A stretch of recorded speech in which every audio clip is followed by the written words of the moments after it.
Pat kindly is saying, hey, I'm not trying to offend anyone, but can someone tell me that some benefits of going full vegan? My auntie is vegan and I wouldn't mind trying to go vegan, thanks. Some benefits.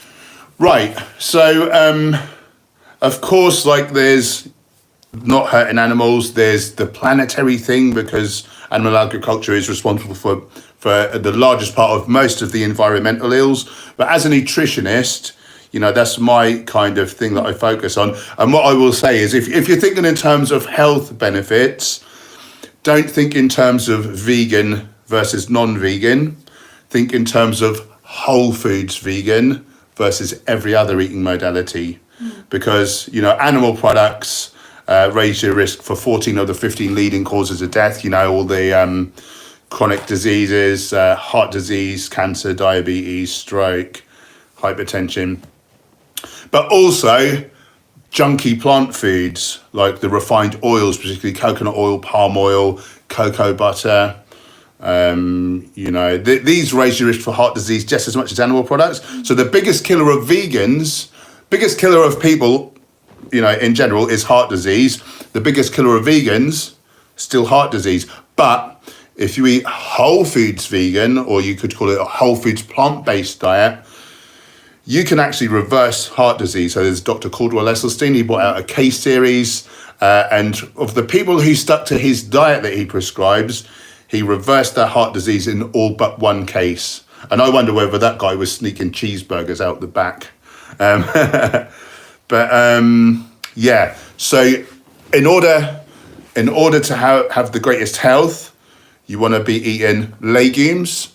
So all the different beans, chickpeas, split peas, lentils, whole grains, you know, not like white rice or like white pasta. You want to be eating whole grain and brown. Fruits, vegetables. You want some nuts and seeds as well. If you're trying to lose weight, it's worth having the nuts and seeds and avocado, like the overt fat foods. It's worth having them a little bit lower and going higher on the sort of more carby foods. Believe it or not, it might sound counterintuitive to you, but this is the truth. But yeah, you can prevent 14 of the 15 leading causes of death with a healthy enough whole foods vegan or whole foods plant-based diet. You can treat most of them, so you can mitigate, you know, some of the effects. You can stop the progression, and in 5 of the leading causes of death, you can actually reverse them, including heart disease, our number 1 killer. We've got angiogram photographic evidence of arteries opening up again, and in peer-reviewed medical journals. Like, this is proven beyond a shadow of a doubt. It's so powerful. You know, as a nutritionist, I've seen people, my own blood pressure, I was pre-hypertensive. My systolic blood pressure now is something like 106. And there's no further benefit below 110, so it's basically optimal. And so by rights, I mean, I ate more animals than anyone as a bodybuilder, so my arteries would have been clamping up there with the old atherosclerosis, the old hardened gruel. That's the translation. But my blood pressure's come right down, so it seems that likely I've reversed the heart disease I had. We now know that heart disease starts in the womb. It's not even in childhood, it's in the womb, predicated on the mother's serum LDL. And serum LDL is elevated by animal products, and as I say, some junky foods like coconut oil, palm oil, cocoa butter.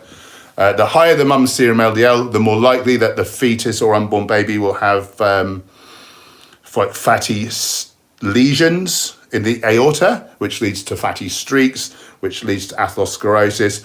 By age 10, nearly every child eating omnivorously by age 10 will have atherosclerosis. They've got heart disease. It takes decades to present, but it's in there in nearly every case. It's a ticking time bomb. It affects 1 in 2 that they'll get some clinical symptoms, kills 1 in 3.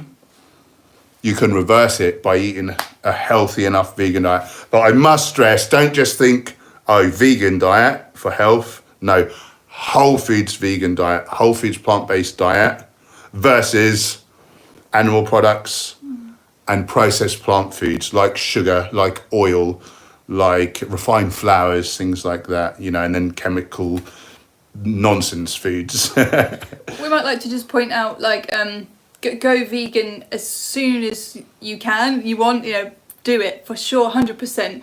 But one thing that Paul likes to say is, in terms of going to the whole plant foods, if you've not been eating that way and you've been eating more junky, like processed foods, say like really low fibre.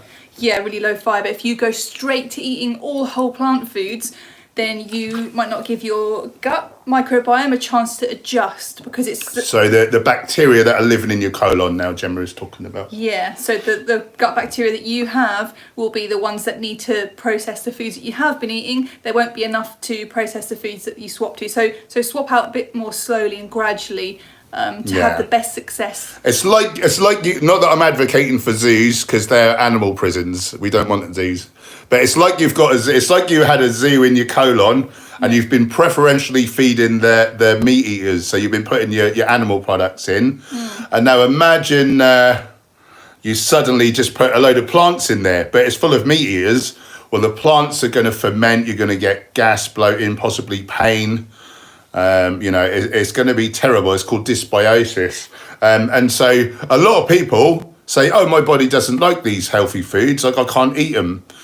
It's not the body that's at fault, because the healthiest foods in the world are the healthiest foods in the world. But it's what you've been eating historically, that then predicates on what types of animals, what types of bacteria you've got living in there. So to Gemma's point, week by week, you want to take out a little bit of the animal products and processed junk food and put in a bit more of the high fibre, the legumes, the whole grains, the fruits, the vegetables, the nuts, the seeds, week by week by week by week. Just take a little bit of time to slowly transition over. And in that way, you won't have distress. You can get diarrhea, you can get constipation, you can get constipation with diarrhea if you do it all too quickly. But just, a little time to transition is ideal. I get what you're saying, changing week by week. What about if somebody's decided, right, I don't want to eat animals anymore. I've seen what happens. Yeah. I want to change immediately. Can they swap the meat for, say, mock meats? Yeah. Would that work the same way? So they don't have to eat animals for a few weeks while they swap. They can swap to the plant versions, but that just don't contain as much fibre as, say, if they ate legumes instead of the meat. I mean, there's two issues going on. The fibre thing is probably the main thing. There is one other issue, though. And this is actually quite theoretical. This has not been proven, but there are certain nutrients that animals make from plant precursors, and we make from plant precursors. But if you're eating the preformed animal version, if you're getting that exogenously, you'll stop your endogenous production of it. So those genes will switch off. So say like carnitine, creatine, things like this. These are sort of animal nutrients. The animals didn't make them out of nothing. They made them from the plants they ate. We too are animals. We can make these nutrients from the plants we eat. But like I say, if you've been getting an influx of them pre-made, some genes will likely be switched off, and it can just take a little while for them to come back online. As an animal lover, I would like to say, stop eating that. Just eat vegan, like straight off the bat. But, you could feel not too good, both in terms of the fibre thing and having dysbiosis because you've got the wrong types of bacteria and you're not giving that time, but also in terms of not having these sort of animal nutrients. And again, given a short amount of time, you'll soon be making them yourself. So, I mean, you could...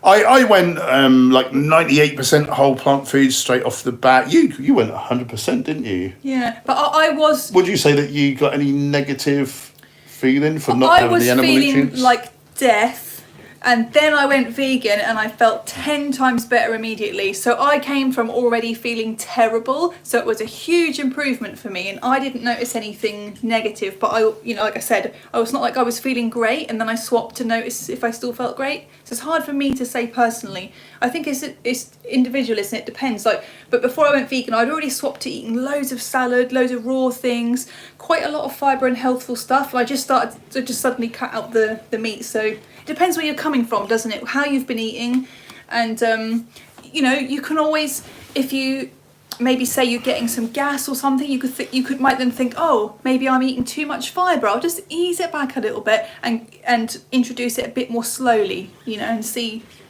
how you get on. I just want to say one more thing. So you're talking about like the benefits and the atherosclerosis about that, and heart disease, or whatever. I just want to say so that's the kind of thing that you can't necessarily see, but I have experienced lots of benefits that you can see. So I used to get a lot of terrible acne. I still get the odd spot, but my skin is way better. My energy got a lot better. Energy and mood for a lot of people, and mental clarity. So alkaline, isn't it? Yeah. So alkaline, so you feel more energized in your body, and you recover a lot quicker from workouts exercise. And things. My eyesight's more than twice as strong as pre-vegan.